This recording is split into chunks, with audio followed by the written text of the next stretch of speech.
Happy Friday afternoon, everybody. You have shown up for There Is No Crying in Crochet, where we try to solve all your everyday frustrations and problems about crochet. And, we slip a few other life things in there and have a lot of fun doing it. So we're really glad you're here today. I am Debbie of Madam Stitch, and this is my cohort in crime. I am busy crochet, busy, whatever, We're busy, whatever you call me. I'm busy crochet. She's busy biz. Yeah. Okay. And before we get into our episode, we are going to take care of some business. So we would appreciate you subscribing to our YouTube channels, Busy Crochet and Madam Stitch Crochet. I just uploaded a fabulous tutorial, created the stitch pattern called Columns and Arches, Ooh, releasing a pattern on Monday or Tuesday that uses it. So people are already looking at it, even though there's nothing to associate it with. That's okay. that's But if okay. you subscribe to us, you see all the new things coming out as they come out, and you never miss a thing, and especially the notifications for when we're going to show up on a Friday and what we're talking about.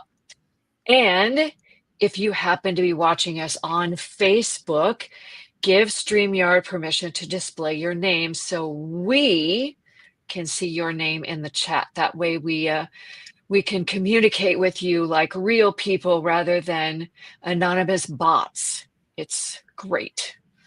Okay, so we didn't get to catch up with each other before we just blazed in here and went live. So we're going to actually catch up with each other in person, in real time, So right this minute. that's So right. We don't know Biz, what's coming. we don't know. I don't know what's up with Biz. She doesn't know what's up with me. We don't know what's up with you. We don't know nothing. So here we go. Biz, what's up with you this week? Okay, so up with me this week. I'm in my last week of this particular term. Thank you, Jesus, because I've been telling Debbie, I'm like, I don't know if I'm really cut out to be a digital designer because I don't understand. Like, I cannot wrap my brain around the technical part of this. And so, I was so excited when I first started this degree. I'm like, yes, I'm taking care of all of my prerequisites. I only have 2 gen eds left. I got those out of the way. It's going to be all degree the whole way through. And now I'm like, oh God, there's so many digital classes. Am I gonna make it? So this is the last week of one of those, and thankfully I start on Monday my marketing class, which I'm super pumped about because I can, like, whatever I learn, I can tell you guys. And so yeah, that's the biggest thing for me. We've gotten into a routine now also with the baby. I know she's a big part of our life, but where we pick her up 2 nights a week early from school so we can have some time with her, and that gives her mom some time because she became a stage 5 clinger real fast, and where she would just sit in her little jumper and stare at Stephanie from across the room and just scream because she wasn't in her hand. Uh, So yeah, that got old for everybody at the daycare. So we're trying to work things in where we're creating a little bit of a difference in her life so she gets used to being not with her mom. So that's really the big things that are happening with me. Oh, and I told Deb that my doors and windows are open because it's gorgeous here, and I would like to just sit and sniff the breeze. oh gosh, I'm Yeah, I know. so jealous. I was gonna say, Although, talk to me in 4 months. Those windows are right. gonna be notched, like nailed My shut. windows will be open and you'll be going, Ah. right? Yeah. Right. So I was just saying to Biz, it's all about perspective, right? And Yeah. we don't need to spend all of our time talking about the weather because frankly, it's quite boring. But you acclimate to your area, right? So we've had one of the most horrific Februarys I can remember in recent memory. We've had gale force winds. I'm not kidding you. They've been sustained winds 30, 40, gusts of 50, 60. That's summertime tropical storm stuff, right? Not Wow. wintertime. And when it's in the 20s, that just cuts through you like a knife. single digits in the morning. It's been miserable to go outside, but of course you have to because you've got a dog, and the dog thinks she needs to walk no matter what the weather is. So Yes. when you have a dog that needs 3 to 4 miles a day, there you go. Come on. So this past week, we've been flirting with the 50s. We haven't really gotten there, but I swear to you, I can now walk out without covering every inch of my body. I don't need a That's thick scarf. I don't need a coat. I can just go out in a sweatshirt and it feels balmy to me, nice. especially since the wind has died down. That's the worst part. My husband can't stop saying, "I just can't believe the wind." So it's getting a little old around here. So yes. But one of the fun things we did this week was, I'm all about my grandkids too, but my grandkids are 12 and 14 going on 13 and 15. Oh my gosh. When I was raising my kids, I couldn't understand what other people were talking about, how much they hated teenagers. Oh my gosh, I've got teenagers. Oh, and everybody would, light them a candle in memoriam of their former life, right? Yeah, I never had I that. love teenagers. So I do I. love teenagers because they are just the coolest people on the planet, They right? are. So my soon to be 15-year-old grandson is in band and scouts. So this past weekend, we went to his township fire hall to the scout spaghetti dinner. I mean, these meatballs were gigantic. Um, Little that was meatloaf. fun. This Sunday, we're going to his band's, it's called Tricky Tray, where you bid on baskets. Oh, But fun. they're serving homemade soups and desserts and things like that. And then we get to hang out with the band. It's just geeking it up around here. I love Oh, it. that's fun. It's fantastic. We used to love Yep. doing that when we lived in Phillips in Wisconsin. That was one of the things we loved to do was the various sporting groups or whatever groups would have some form of feed, or like a spaghetti feed or a Mhm. chili feed or this or that Yep. or another at various times of the year. And it was so much fun to go in there and support them.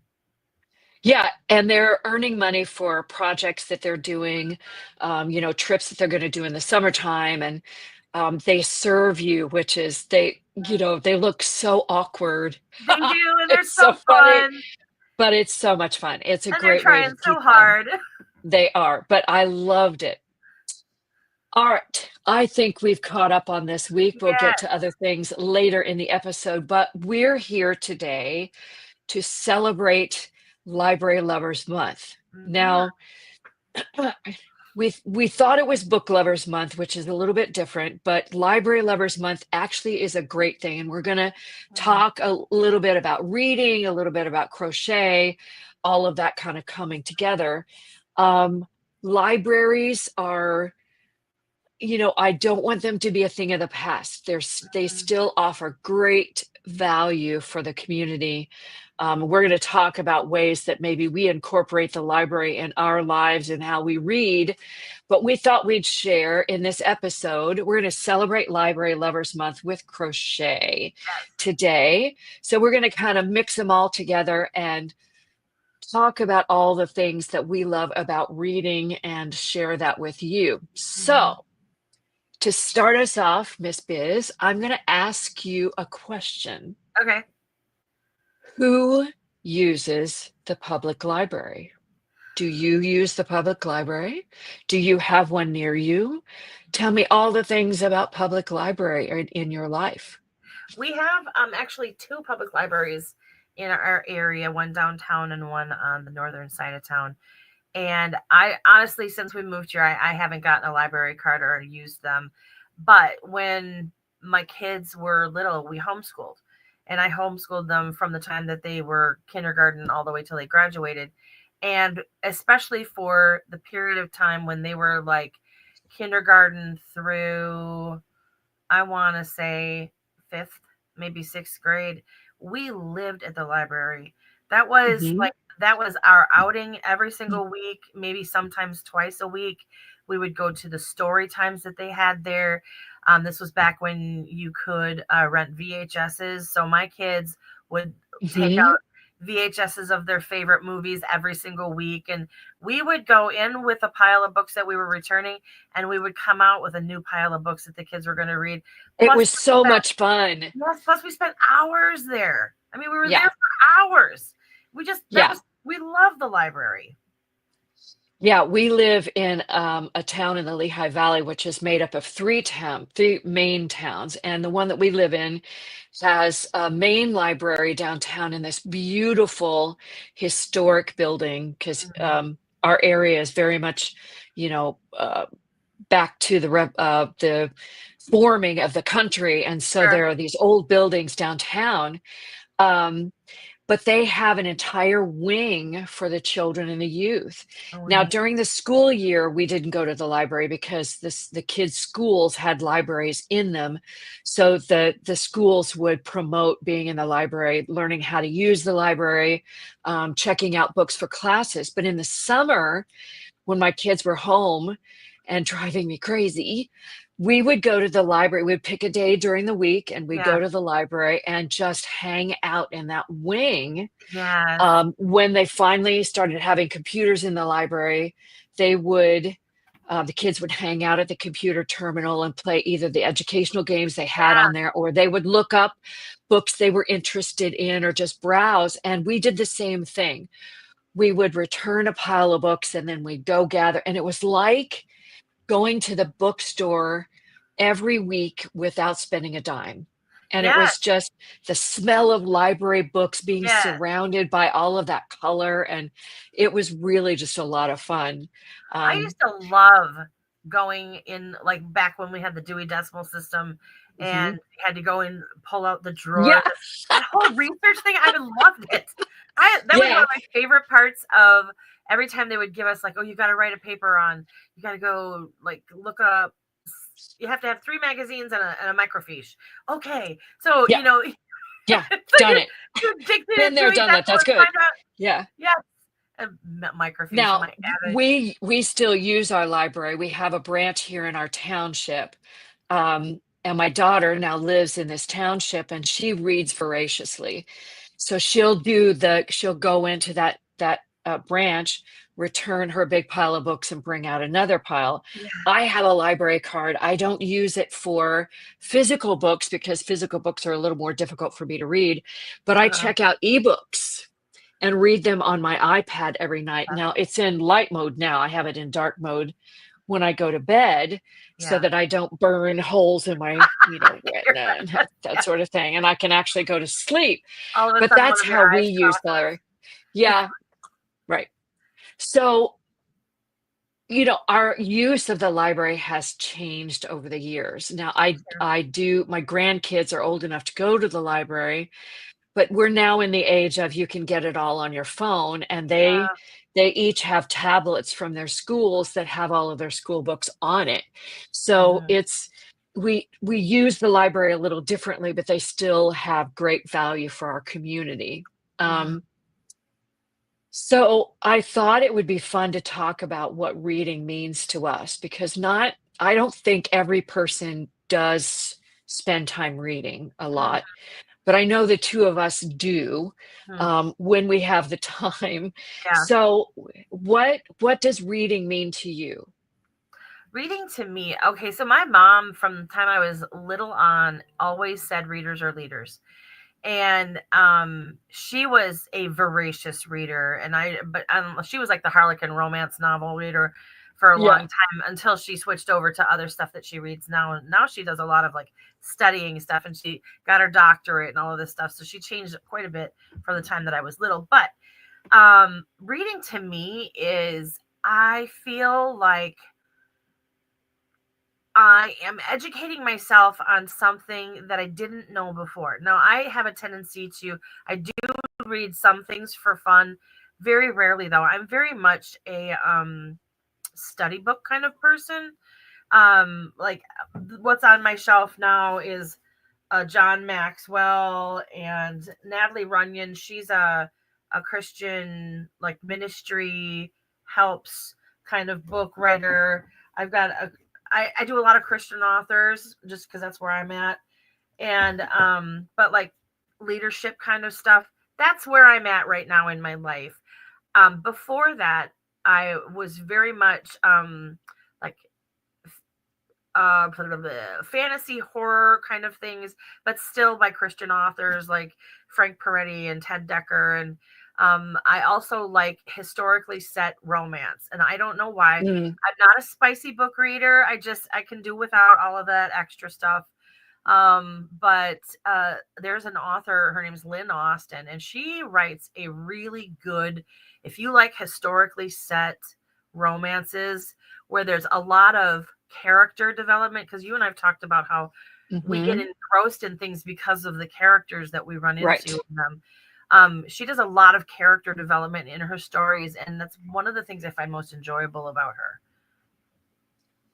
Yeah, now you're gonna make me sound like a heathen over here. Oh no, not at all.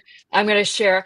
Reading for me has always been a part of my life, but now it's more it's either a learn all the things about personal development or business development, or it's just for the heck of it. I tend to read once I get in bed, and it's how I fall asleep. Now, I know a lot of people have trouble with that because you get engrossed in the story. And that does happen to me once in a while when the story just gets so good. It's like my eyes are not going to stay open, but I got to finish this chapter, right? But here's where the heathen part comes in. My favorite authors are Stephen King. Oh, I love Stephen King, though. Yeah, but it's for the very reason that you and I've talked about. Yes. His characters are stunning. His storytelling is stunning. Yes. It's just, and then two of my all-time favorite authors. I love Jennifer Weiner. She lives in Philadelphia, which is very close to me. So every time she does a book tour, we are there. In fact, we're going to see her. My daughter and I are going to see her in April because she's promoting her latest book. Sure. And she does a lot of, she picks a lot of social issues, but she's not a very large, she always struggled with her weight through her life. So a lot of her books have that thread going through it and what she had to deal with. This particular book I just finished, The Breakaway, is she does long bike rides. She actually did one 30-40 mile bike trip just here a couple days ago. And it talks about running a bike tour through upstate New York, which is really cool. And then another one of my favorite authors is Jodi Picoult.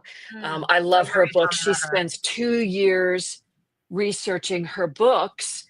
And the common thread through her writing is no characters carry over from one to the other.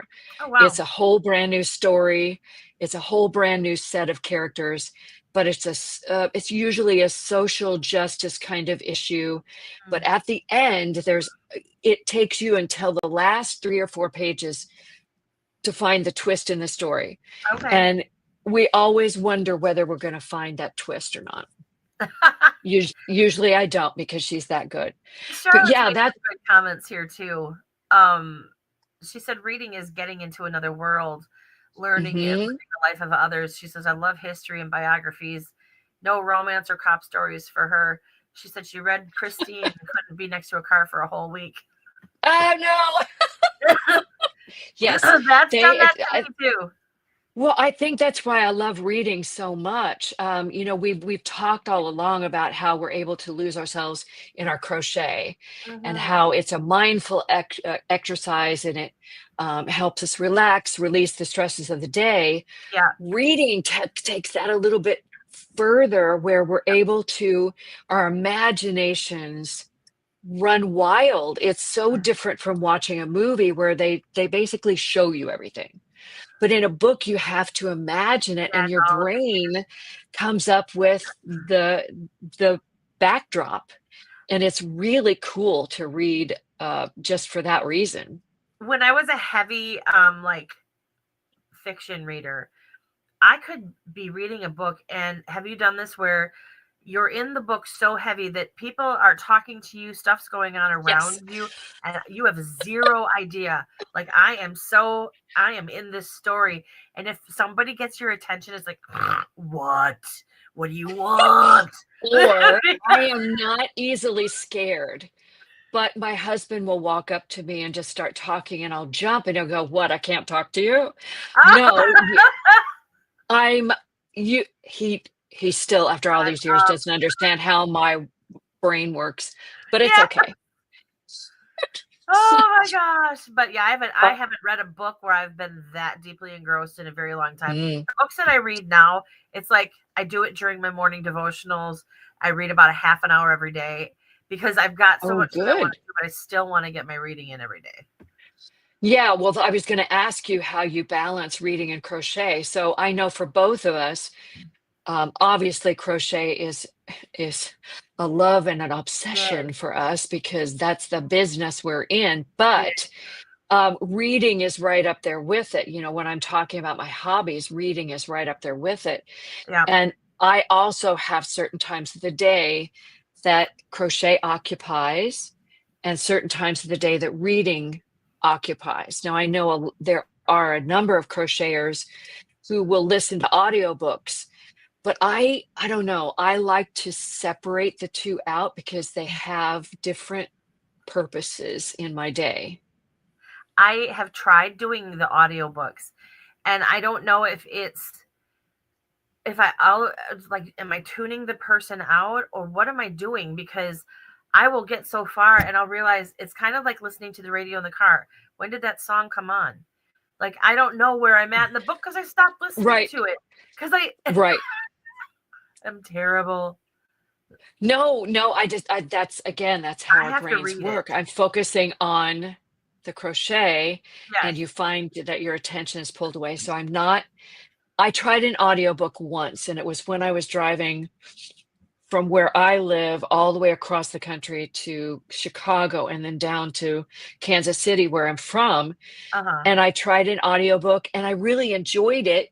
Yeah. Of course, there you have to be careful because you really need to pay attention to your driving, but Hmm. it's all interstate. So you just kind of Yeah, I point the wonder if I would car do and, better in a you know, car because I remember that it's we used best to. for long trips. Yeah, because when the kids Mhm. were little and Stephanie was in chemo for leukemia, we had an hour and a half trip one way, and we had books on tape that we would put on the car, and we would listen to those as we drove back and forth to and the kids just loved it.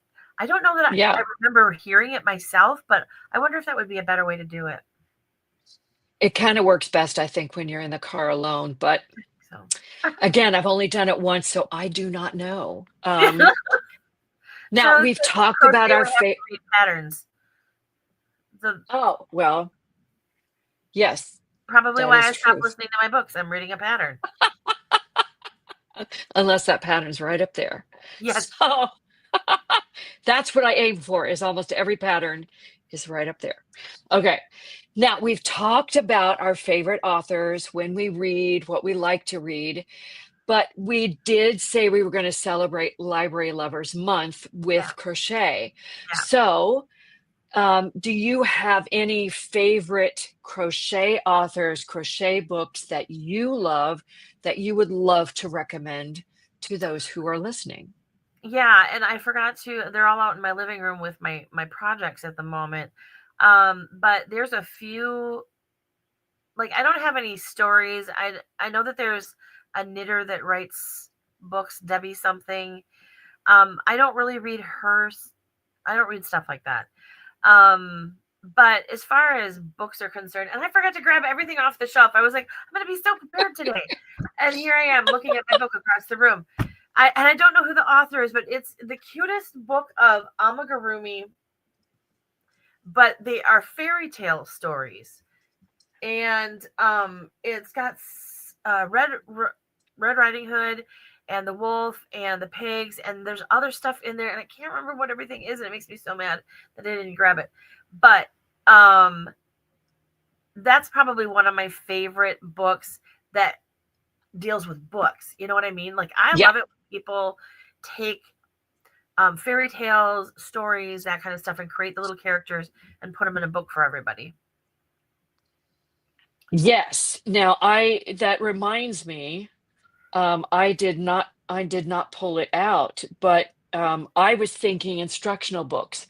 But one of the books that I still need to finish is by one of my favorite Broadway performers, Sutton Foster, who talks about how Yeah, crochet saved her life because of her dysfunctional childhood.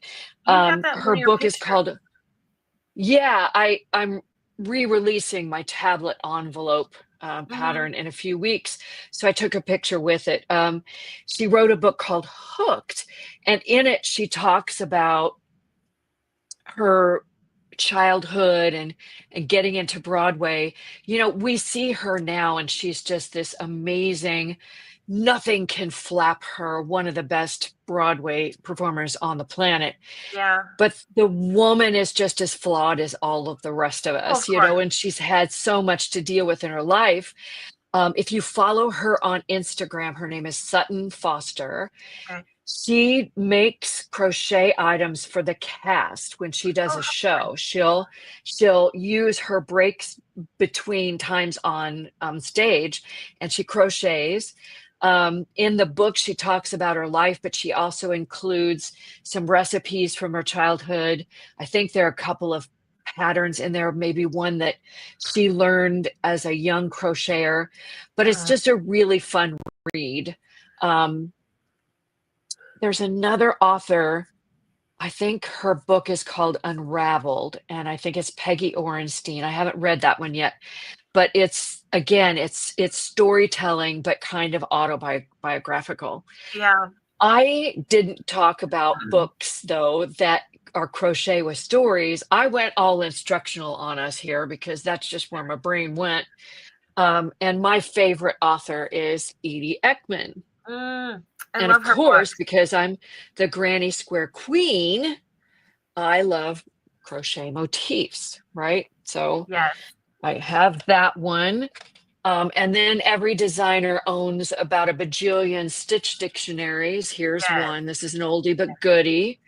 That's the one And I'm actually oh my working on right goodness. now. My other favorite one is by Melissa Leapman. The Yes, in I have that one as well. Yes. But you have to see this. This one Indispensable. is an So good. absolutely gorgeous, gorgeous book. Ooh, Gorgeous book. pretty. It's hardcover. I mean, this was not inexpensive by any stretch, but it just has some of the most beautiful stitch patterns in it. Not the basics, just Yeah. things that are unusual that you can kind of base some stitch patterns off of. So those are kind of the ones that I came up with, crochet book related. Yes. And like I said, I have several that I love. They're just not in this room, and I completely They are not in this room. Oops. All But right, now we honestly, would be doing. if you go on where do I go? What's it called? Amazon. I get a lot of my books from Amazon, and I just do Yeah, like stitch um instructions or stitch Bible or stitch, dictionary, right. that kind of stuff. Yeah, Look up there's a lot of really good authors out there that you can get. Now a lot of them do repeat, simple ones, but I think the latest book that I picked up because there was maybe 3 or 4 stitch things, and they were all on the front cover that I had not seen before. And so that was the only reason I bought that book. But looking through it, of course, like everything else is kind of the same as all the other yeah, books. But I just wanted it because I saw those 3 that I hadn't seen before. yeah. I agree with you. I think it's a great resource for getting those creative juices going and trying to figure out different ways to put those stitches together because there's a limited repertoire of stitches. How do you keep innovating how True, they go together? true. Now, we would not be doing this episode justice if we didn't talk about some of the fun book related projects that you can make, right? So there's a blog hop actually starting tomorrow hosted by Lisa Fox of Green Fox Farms designs called Yeah. Geeks and Gamers. And in Yes. that I'm one, I think you're excited going to about that find one. some fun book related, it's game related as well, but some fun book related stuff. Mhm. You know, I love anything that keeps my tech pretty at the same Uh-huh. time it's protecting it. So envelopes, totes, sleeves. There are lots of different ways that you can, lots of different patterns out there for protecting your tech, Mhm. for sliding your book in, whether it's a paperback or a hardback. So covers, totes, that sort of thing. You can Mhm. make yourself a big old tote to go to the library, right? Absolutely. Yep. Um, just make sure that when you make your book bags, you reinforce them. Yep. Um, we Yep. got some comments coming Oh, here. here we go. Dawn says, just ordered the Muppets book by Drew Hill. So I don't know that book. Is that a pattern book or what? I'm gonna Google She'll it. tell us what that is. Um, and here's one. Just looked it up. Betty Heckman, Crochet Mysteries. I read the Oh first one, yeah, Hooked on Murder, a while ago. Yeah, yeah, yeah. Oh, it's a Muppets official 15 crochet books? amigurumi. Oh, patterns. Got it. Yes, cute. All Very right, cool. P. McLaughlin. Betty Heckman Crochet Mhm, Mysteries. Read the mhm. first one, Hooked on Murder a while ago, and was surprised to find it's up to 15 books. Holy cow! Yeah, those are fun when they do those long. Um, so it must have like a same character that maybe goes through it, maybe a cop or something like that. Yeah, Um, that could be. well, those are Well, fun. I also, you can also design things that go along with your reading session. For instance, a couple of years ago, I designed just a simple granny square shawl, a Uh-huh. granny stitch shawl called the library book shawl. Nice. And I didn't name it because I wanted to sit down and read with it, which seems kind of odd. It's because the color name for that yarn was called library book. And I'm going, well, Oh I my have gosh, to is that do that. funny? I know, right? Of course, they've discontinued that yarn. Of course they Of have. course, right? But that's how it got its name. But you know, you can crochet a blanket, a shawl, or something to keep you cozy in the wintertime. Bookmarks are a great way to use up stash. Yes, yes. Even um, you have said to keep your tech pretty. You can make book sleeves as well to keep your books from getting all Hmm. ratty. Like if you are a person who throws a book in your purse or your bag or whatever, I know Hmm. that every time I've done that, I pull it out and some of the pages are like rolled back or I lost my bookmark Oh, or something like that. So if you make oh, there you go. a book tote that you can just protect what you're reading, and that way you can throw it in a bag without it getting yanked all over the place. But Yeah. yeah, I like. I don't use conventional bookmarks the way I should. I have a tendency to grab whatever's around, like post-it notes or stuff like that. Because okay, Yes. here's. Are you a dog ear fan or are you a dog ear um, against? I don't know how to say that. No, no. I don't like dog ears. It's kind of in the same category as ruining your pages when you put it in a book. I pull it out and it feels like somebody just stabbed my book to death. You know, it's gah, gah, gah. Right? So bookmarks all the way if I'm All the using way. yeah, Yep. but I might use something like like a Oh, yarn sure. sleeve. Anything flat that will keep my pages from, yeah, I would just stick it in there. Yeah. I Now, think one I of even the have one in one of my books that is an old, let me see. Oh, yep. I have it here. It is a card that I got from my kids on some flowers. Um, oh, I wrote the date on the back, 1408, and it says from your two little secret admirers. And oh, okay. Well, just a flower thing. that's something you definitely want to keep, right? I do, and And I it makes actually a I really great need to bookmark. get it laminated so it doesn't get ruined. Mhm. But I use it as a bookmark right now. Now, one of the biggest projects, the hottest projects for crocheters right now, temperature blankets were all the rage. They still Yes. are. People have been doing them for a while, but book blankets are now all the rage in the crochet community. And I thought it might be fun to talk about those for a hot second. Heck yeah. I'm going to just admit that I desperately want to do my own, but right now, Madam Stitch is full up to the brim with things to do. And so Madam Stitch is not getting that book blanket started right this minute. But there are tons of resources out there.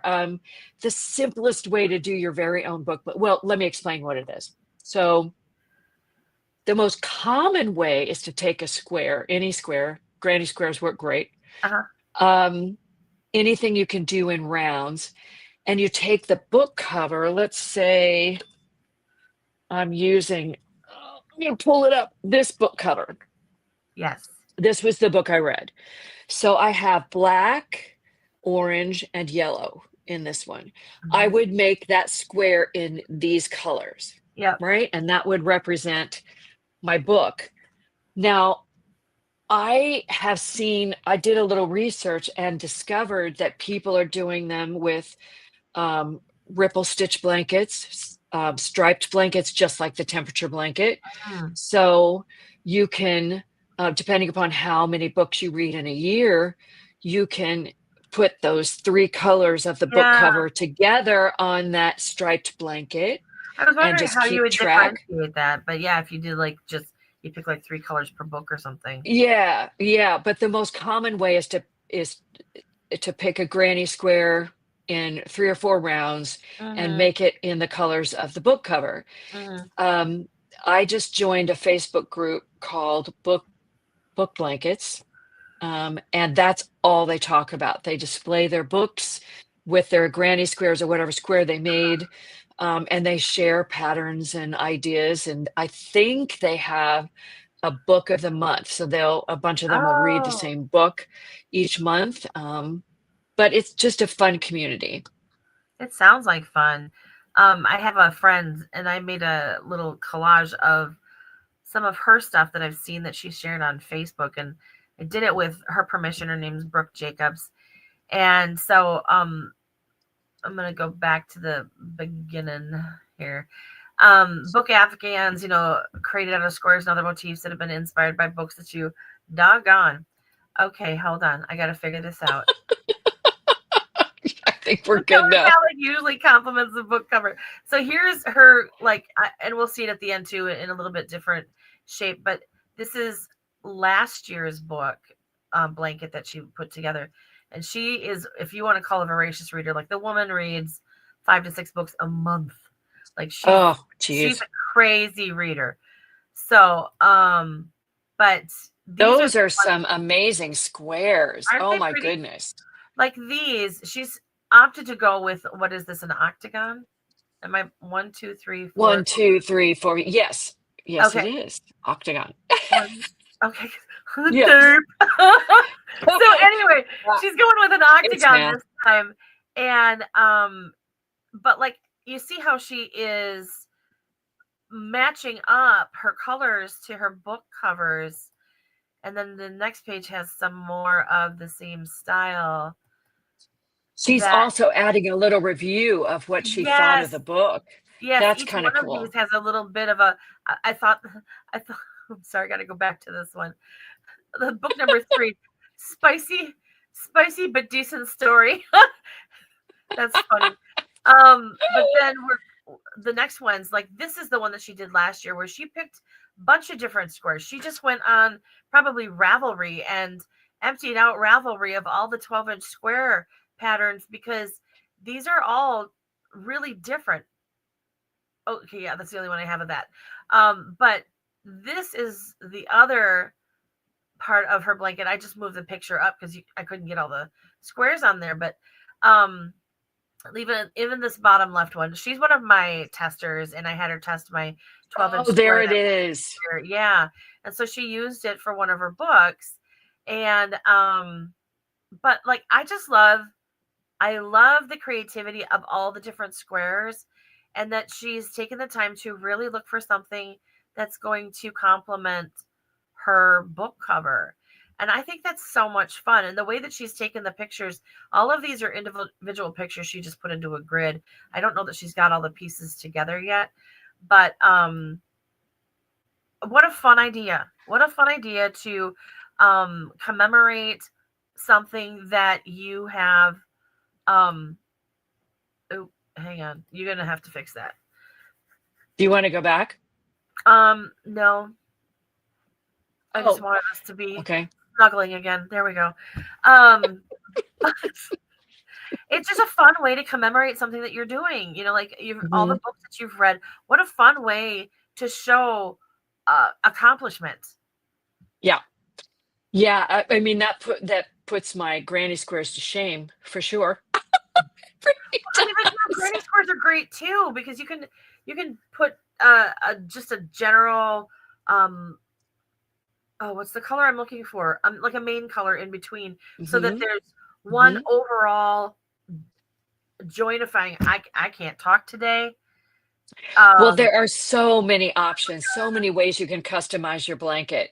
Yes. The words that I just think it's just such a fun way to commemorate the books that you've read in the year. It is. Of course, along with that book blanket, you would need to do some sort of journal entry or paper to go with it, to make sure that you don't forget what those books are. Like she did. She just took a picture, superimposed her book on top of that, put a small thing in it. She's got a constant reminder of, did I like this book? What was this book about? Blah, blah, blah. Yep. That's something really, really simple that, I mean, you could do that in Canva, or you could do it on your phone, actually. You can actually do it on your phone, I think. You can superimpose now. The things we can do with our technology, it's amazing. Yeah, me and my digital classes that I'm scared of. Don't get me started on technology. This is one of those Fridays that nearly did me in. But anyway, I'm fascinated by the book blanket craze. I think it's just an incredibly creative way to document the books that you've read. I use an app to keep track of what books I've read, but I think this is just a beautiful way to add decor to your home, warmth to your room. Especially if you've got a library corner or something like that. Yeah. How fun. Yep. Yeah. So I highly recommend doing a book blanket. So someday I will come up with a guide for how to put together your own book blanket. I promise. Yes, so. That would be wonderful. We should do my a goodness. cow here with that. Okay, well, thanks for one more idea. You're welcome. I'm here to help. I appreciate that. And I actually think those are the kinds of cows that people love. First of all, they love blankets, and they love, I'm about to do a road trip cow. Biz is going to be part of it. I'm going to be part of it, where we take a road trip with 12 strips of blanket. And, we've got Belgium, we've got Scotland, we've got all over the US, we've got, I mean, it's just going to be so much fun. I cannot wait. Beautiful. So a book blanket can be, I think, okay, now I got to do a book blanket, Cal. So there you go. Anyway, watch for that. Anytime. All right. Yeah, well, thank you so much. All right, that is what we have to say for Library Lovers Month. I'm going to encourage you, just my opinion, but I think if there's a library in your area, use it. Go find books. They always have a craft section. So it's always fun to go in and see what they have available. Check out a book just for old time's sake, even if you read on your tablet like I do. And go in and see what they have at the library, because it's a great resource for all ages. It is. And we love them. I'm a believer in libraries. I know that technology has really made it so simple for everybody to just access everything from home. And I know that it can be uncomfortable and inconvenient sometimes to take time out of your day to stop by a library or whatever. but just the smell of books. I would hate Uh-huh. to think that someday there might not be the smell of old books. Yes. And Yep. I have a tendency to, if there's a book I'm interested, I buy it because me and my brain, because what happens if there's some kind of post-apocalyptic something something and I don't have access to the internet anymore? I'm going to need something to read. I've got my craft books, I've got Right my there. You're set. I am. And a stash to boot. Absolutely. So we're good. Oh my gosh. Oh All well, right, Biz. That's fantastic. No, I love reading. Biz loves reading. It's just such a great way to pass the time along Mhm, with crochet. So mhm. that is the meat of our episode. So at this point, Yes. Biz, what have you been watching this week? I'm Anything actually having special? I'm actually having to look. I've been bouncing around, but I've been watching stuff that my family has not been watching with me. But most of it's on Netflix, and it's been oh Lord have mercy, I can't remember what any of it is. I'm telling you, I am having the biggest brain fart today. Um, but a lot of it is like the documentary stories about people going missing. Oh, the Lake Erie murders is what I'm currently on. That's on Netflix. I've been, yeah, I can't think of anything else that's like super. It's just the regular shows, just the regular stuff. My cop shows with Tony, and that vacillates between Brooklyn Nine-Nine, Homicide, Life on the Streets, and Law and Order, Criminal Intent. Those are the three like that we jump between as a family. Yeah, same here. Um, I am going to just talk about one show that has become one of our absolute favorites. Of course, we watched The Good Wife and The Good Fight back in the day. Uh huh. And if you're not familiar with those, they're CBS shows, lawyer, lawyer centric. Uh huh. An offshoot of that, a spin-off of that is Elsbeth, which premiered last year as a limited Oh. run series. You have to watch this show for two reasons. One reason is Elsbeth is a very eccentric lawyer she's been sent from Chicago, where Good Wife and Good Fight are set, to Okay. New York as a loner to the New York Police Department. But what Okay. she's really supposed to be doing is investigating them under the table. But she ends up being one of their best resources in Oh, solving crimes. Now, interesting. that it's just a fun, quirky show. Hmm. Half the time, you know who did it in the first 5 minutes. Yeah. The rest of the show is you're kind of watching her figure it out Yeah. because nobody else can. What's really cool about this show is that whoever is doing her costume designing puts crochet in almost every episode. Pete just said that. She, Elsa has the most yes, fabulous look she in the wears crochet. crochet. Now, Yeah. there was an episode last night. I don't watch it in real time because it's after my bedtime. So I haven't watched this episode, but I saw the trailer. Last night, she was wearing a granny square bucket hat.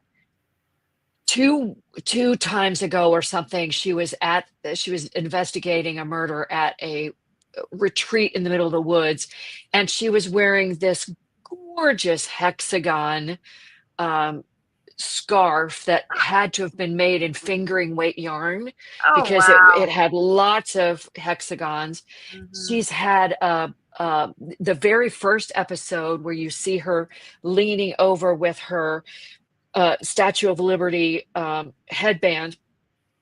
She's wearing a granny square scarf in the most amazing colors. Oh, how fun. If you watch it for no other reason, just go look at Check her your crochet wardrobe. research. Yeah. It's not in every single episode, but she has had some amazing pieces. Somebody's designing some crazy cool stuff for her. Yeah, I'll have to go look it up. Well, because we're Yeah. always looking for something a little bit different. We're kind of in that middle stage where there's nothing really different on. We're plotting through our trash reality TV shows, Deal or No Deal Island and Traders and The Floor. That's another thing that we've become hooked on, which is on Hulu. It's a game show with Rob Lowe, and we like it. It's fun. I'm sorry. The other thing that we've all become hooked on in our house is Pop Culture Jeopardy. We're watching that. Yeah. It's so fun. It's amazing how much you actually know. No. Apparently I'm still living in the 20th century. So well, see, I look at that and there's so much I don't know, but I listen to my daughter pop off answers. I'm like, okay, this is definitely geared towards that millennial Gen Z era. Yeah. My daughter loves that show. If you know it, you're funky. Well, if you're a boomer like me, what are you doing listening to that stuff anyway? Go find some real music. Come on. No, we're just basically watching the same old until baseball starts, which is another month. But we'll survive. We shall survive. I don't know what we're looking forward to, quite honestly, because I thought rugby was going to be all this and the big thing, but he specifically wants to watch the rugby sevens. He doesn't want to watch full rugby because the 80-minute time, and rugby sevens is only like a 15-minute game, and I don't know, he just prefers that. So we shall see if rugby becomes the thing. Well, I think now we've solved all the problems of the world, at least in the crochet world. Yeah. Which means we have come to the end of our episode for this week, and we have enjoyed conversing with you, chatting with you, seeing all the things you're reading and crocheting and all of that sort of thing. So join us next week. We don't know what we're doing yet. It's on a piece of paper somewhere. We'll get it all figured out, but we hope you'll join us every Friday. Exactly. At 2 p.m. Eastern, 1 p.m. Central. Mark your calendar because we'll be back next week with a new episode of There's No Crying in Crochet. Yes. So for Biz, for me, I'm saying adios till next time. Yes, thank you for joining us. Have a wonderful weekend, everybody. Bye.